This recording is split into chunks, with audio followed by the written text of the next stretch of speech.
好，第15題，佢話咧喺個 figure O 咧就係個 centre of 呢個 sector OABC 啦。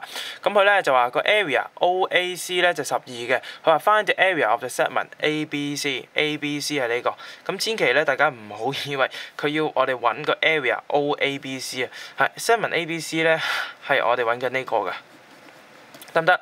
咁好啦，咁我哋當然係用翻題目俾嘅嘢啦。佢就話 area of OAC 係12，咁即係呢個係12嘅。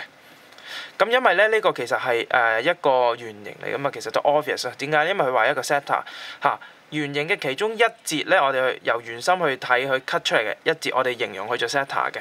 咁所以如果佢講得 sector OABC 咧嚇，呢兩條都要係 radius 嘅。咁我當 radius 係 A 啦，咁如果 radius 係 A 嘅話咧，咁其實呢個 area 就係 A 二次方除以2就等於12啦。咁所以 A 二次方咧就等於24嘅，係啦。咁好啦，咁佢話個 area of segment ABC 係幾多咧？咁其實就係呢個呢個 sector OABC